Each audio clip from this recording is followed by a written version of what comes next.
বাংলা আবাস যোজনা নিয়ে কিন্তু আরও একটি গুরুত্বপূর্ণ আপডেট রয়েছে। অর্থাৎ নতুন করে আরও 1 লক্ষ নতুন বাড়ি দেওয়ার কিন্তু প্রস্তাব দেওয়া হয়েছে রাজ্য সরকারের তরফ থেকে।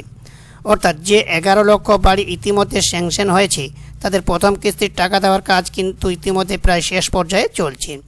এরই মাঝখানে কিন্তু যারা আবেদন করেছিলেন বা যাদের ভেরিফিকেশন কাজগুলো হয়েছে বা সামান্যতম কোনো সমস্যার জন্য তারা বাড়িটি পাননি কিংবা ওয়েটিং লিস্টে আছেন, সেক্ষেত্রে কিন্তু আপনি চাইলে এই নতুন 1 লক্ষ যে বাড়িটা দেওয়া হবে এর মধ্যে কিন্তু আপনিও আপনার এই যে বাড়িটা সেটা কিন্তু পেয়ে যেতে পারবেন।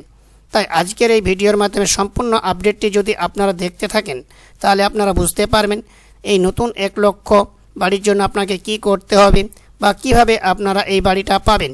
তো এই ভিডিওর মাধ্যমে ভিডিওটি প্রথম থেকে শেষ পর্যন্ত দেখতে থাকবেন এবং চ্যানেলে নতুন হলে চ্যানেলটিকে সাবস্ক্রাইব করে পাশে থাকা বেল আইকনটি প্রেস করে অল নোটিফিকেশান অন করে রাখবেন, যাতে এরকম ইনফরমেটিভ ভিডিওর নোটিফিকেশান আপনারা সবার আগে পেতে পারেন। তো চলুন শুরু করি। রাজ্যের আবাস প্রকল্পে অনুমোদিত তালিকার 11 লক্ষ উপভোক্তাকে টাকা দেওয়ার কাজ প্রায় শেষের পথে।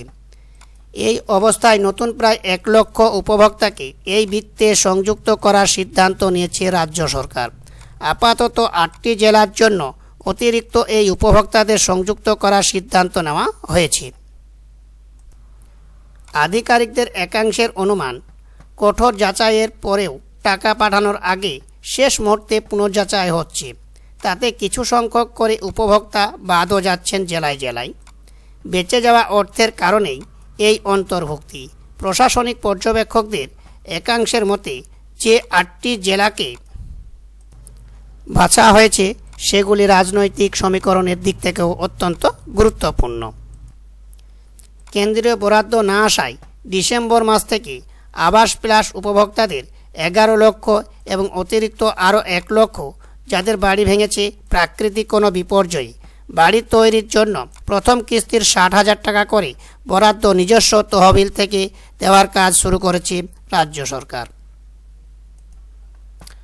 লোকসভা ভোটের আগে এই প্রতিশ্রুতিও দেওয়া হয়েছিল।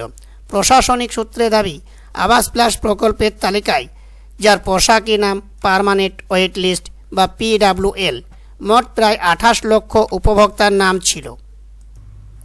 তাদের মধ্যে 11 লক্ষ উপভোক্তার তালিকাকে 2022 সালের নভেম্বরে অনুমোদন দিয়েছিল কেন্দ্র। বাকি প্রায় 17 লক্ষ উপভোক্তার মধ্য থেকে এই নতুন বরাদ্দ দেওয়ার সিদ্ধান্ত নেওয়া হয়েছে। পঞ্চায়েত মন্ত্রী প্রদীপ মজুমদার বলেন, উপভোক্তাদের সংখ্যায় যে ব্যবধান তৈরি হয়েছিল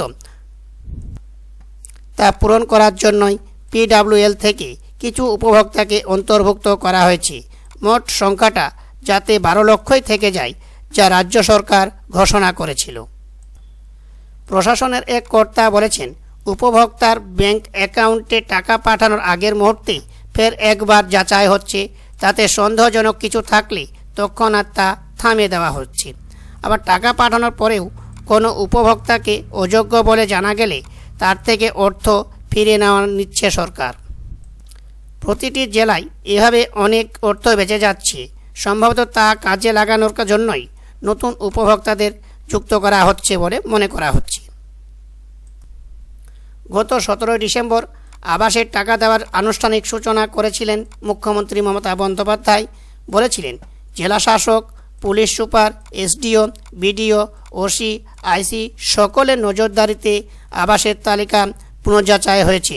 তারপরে সাধারণের মতামত নিয়ে সেই তালিকা জনসমক্ষে আনা হয়েছিল।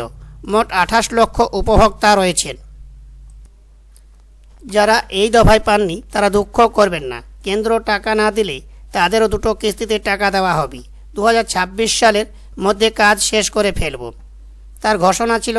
বাকি থাকা উপভোক্তাদের অর্ধেককে আগামী মে-জুন মাসের মধ্যে এবং বাকি অর্ধেককে আগামী ডিসেম্বর-জানুয়ারির মধ্যে টাকা দেওয়া হবে। তো আশা করি আপনারা এই আপডেটটি থেকে স্পষ্ট ক্লিয়ার বুঝতে পারলেন ঠিক কারা এই নতুন বাড়িটি পাবে। 1 লক্ষ এবং এই 1 লক্ষ নতুন বাড়ি দেওয়ার সিদ্ধান্ত কিসের জন্য নেওয়া হয়েছে তার সমস্ত তথ্যটা এই ভিডিওর মাধ্যমে পরিষ্কারভাবে কিন্তু আপনাকে জানিয়ে দিলাম। ভিডিওটি ভালো লাগলে অবশ্যই একটি লাইক করবেন এবং বন্ধুদের সঙ্গে ভিডিওটি বেশি বেশি করে শেয়ার করবেন।